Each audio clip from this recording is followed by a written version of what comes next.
हिंदी साहित्य के विद्यार्थियों में हनुमान प्रसाद मीना, सहायकाचार्य हिंदी, राज्य के स्नातकोत्तर महाविद्यालय बयाना, आपके लिए आपके पाठ्यक्रम में शामिल रीतिकालीन काव्य अर्थात रीति काव्य के प्रमुख कवि पद्माकर के कुछ छंद लेकर आया हूँ।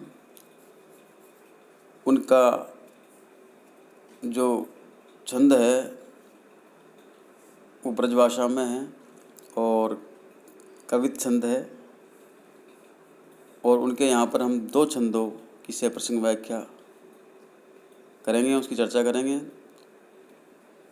छंद संख्या 8 और छंद संख्या 9। तो विद्यार्थियों, मैं आपके सामने पहले छंद संख्या 8 की सह प्रसंग व्याख्या प्रस्तुत कर रहा हूँ। ध्यान से सुने। छंद इस प्रकार है। एक संग धाये नंद लाल ओ गुलाल दोऊ, द्रगनी गय जुभरी आनंद मडे नहीं।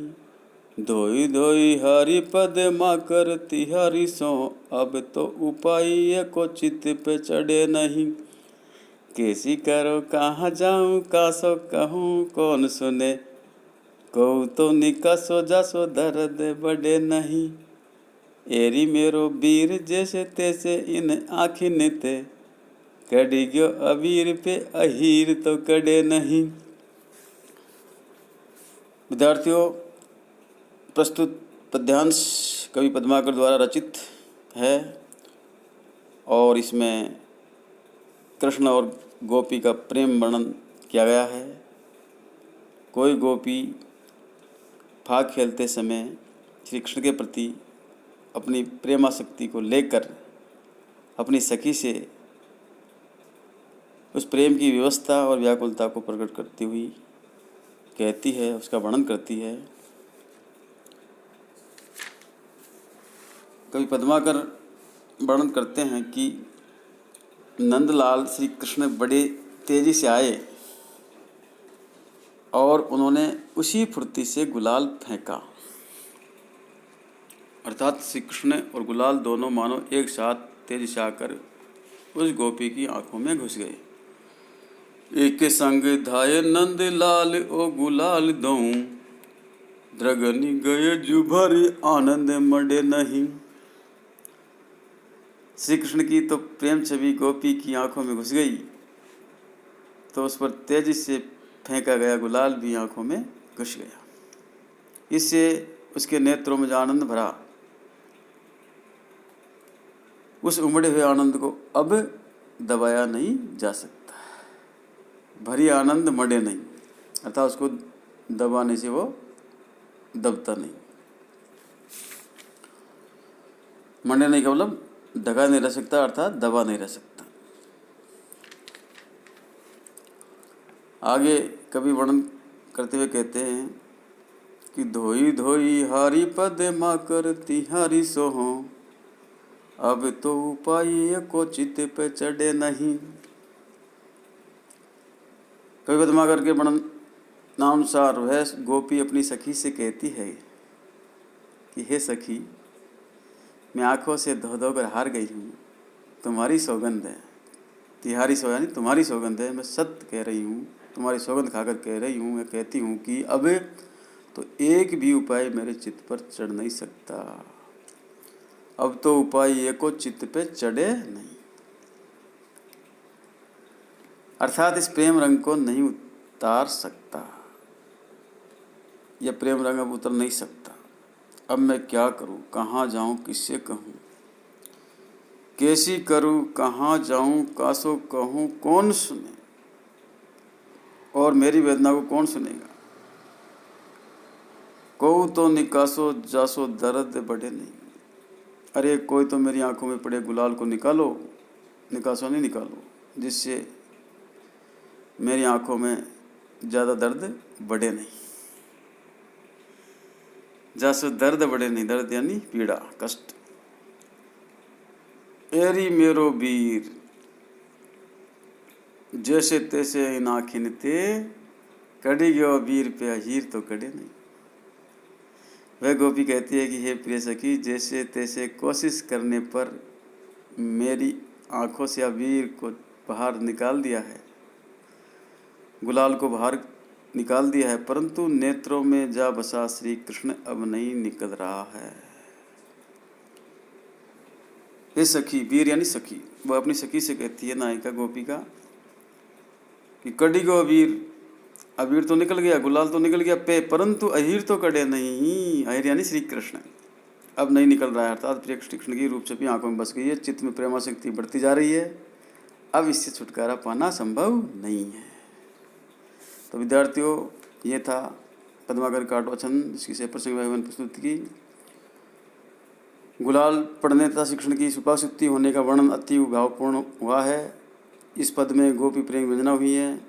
गुलाल तो भारी उपाय करने से नेत्रों से निकाला जा सकता है या निकल जाता है, परंतु नेत्रों में जा बसी मोहिनी छवि नहीं निकलती है।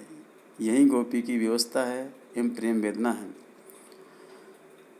इस छंद में ब्रजभाषा का सुंदर प्रयोग किया गया है। मनन कवित छंद है। अनुप्रास, काव्यलिंग, सहोक्ति एवं उन्मिलित अलंकारों का प्रयोग किया गया है। अब अगला छंद वो इस प्रकार है विद्यार्थियों, जो 9वां छंद है, पहले से सुने ध्यान से, जिसमें एक गृहिणी नायिका के विरह ताप का वर्णन किया गया है।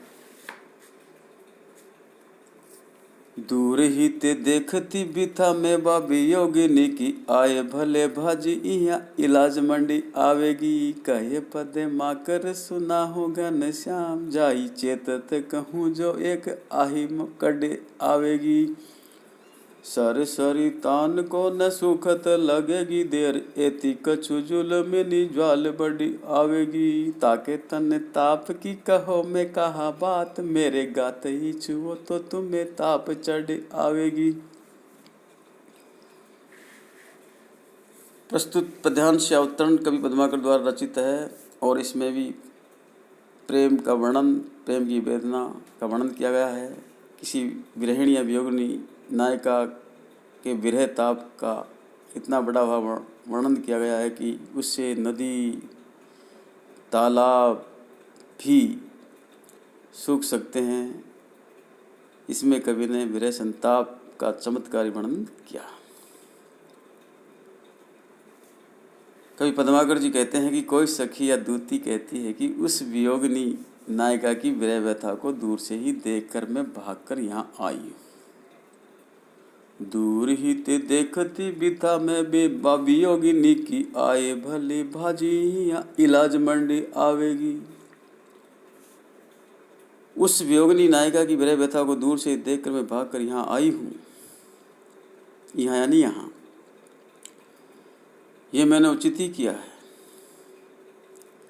क्योंकि यहाँ पर आने से उसका कोई कारगर इलाज सूझ जाएगा। इलाज मंडी आवेगी, अर्थात उस रोग का इलाज सूझ जाएगा, उपाय सूझ जाएगा। कवि पद्माकर कहते हैं, कहे पद्माकर सुना हो घन श्याम, जाई चेतत कहूँ जो एक आही कड़ आवेगी। कवि पद्माकर आगे कहते हैं कि वह सखी कहती है कि श्री कृष्ण जिसे एक बार देख लेते हैं उसकी ऐसी दशा हो जाती है। कहे पद्माकर सुना हो घन श्याम, जाही चेतत कहूँ। जाही चेतत यानी जिसको वो एक बार देख लेते हैं या ध्यान जिसकी तरफ लगा लेते हैं उसकी ऐसी दशा हो जाती है। मैं सोच विचार कर कहती हूँ कि इससे वियोग व्यथा की एक आहा ही हृदय से बाहर निकल सके, एक आहा ही कड़ आवेगी। अर्थात जैसे ही श्री कृष्ण किसी की तरफ देख लेते हैं, ध्यान लगाते हैं, तो वो विरह के दुख में दुखी हो जाता है और उसके हृदय से आहा निकलने लगती है। आशय है कि श्री कृष्ण को लेकर प्रेमासक्त एवं विरह व्यथा से ग्रस्त उस गोपी नायिका का कुछ उपचार हो सकता है, परंतु पूरा उपचार संभव नहीं है। सर सरी तान को न सुखत लगेगी देर, एति कछु जुलमनी ज्वाल बड़े आवेगी। वह वियोगिनी विरागिनी से इतनी तप रही है कि उसकी ज्वाला से तालाब, नदियों को सूखने में देर नहीं लगेगी, फिर भी उसकी विरह ज्वाला शांत नहीं हो सकेगी। सरी सरी तान को न सुगत लगेगी देर, एति कछु जुलमनी ज्वाल बड़ी आवेगी। फिर भी उसकी विरह की ज्वाला निरंतर ही बढ़ती जाएगी, वह शांत नहीं होगी। के तन ताप की कहो मैं कहा बात, मेरे गाते ही छुओ तो तुम्हें ताप चढ़ आवेगी। उस वियोगिनी के शरीर के विरह ताप की विरह ताप की अधिकता का बखान मैं कहाँ तक करूँ। अर्थात उसका शरीर विरह ताप से इतना अधिक तपा हुआ है, संतप्त है कि उसका यदि स्पर्श करो, उसको छुओ तो तुम्हें भी उसका ताप चढ़ जाएगा और तुम्हारा शरीर भी संतप्त हो जाएगा। ताकि तने ताप की कहो मैं कहा बात, मेरे गाते ही छुओ तो तुम्हें ताप चढ़ आएगी। तो विद्यार्थियों, ये थे पद्माकर के 2 पद। शेष पदों की से प्रसंग व्याख्या मैं अगले वीडियो में करूँगा। इस पद में पद्माकर कवि ने एक गृहिणी नायिका जो विरह के ताप में तपरी उसका वर्णन किया है। कहे पद्माकर सुनो हो घनश्याम पंक्ति, जो इसमें तीसरी पंक्ति है कि वाक्य योजना को चटपटी है। सखी का कथन है कि श्री कृष्ण से प्रेम करना और आसक्ति रखना सदा कष्टदायी रहता है। मैं ठीक से याद करके कहती हूँ। और विषय में मैंने यही सुना है कि घनश्याम से प्रेम लगन रखने वाली की विरह व्यथा बढ़ती जाती है तथा उसका हृदय हास से व्यथित रहता है। सखी का कथन संदेशात्मक है, विरागिनी का वर्णन ऊहात्मक रूप में हुआ है। कवि छंद की पदमेत्री उत्तम है, ब्रज भाषा का सुंदर प्रयोग किया गया है, अनुप्रास, अतिशयोक्ति और पर्यायोक्ति अलंकारों का प्रयोग किया गया है। तो विद्यार्थियों, इस वीडियो में इतना ही। धन्यवाद। शेष पद अगले वीडियो में।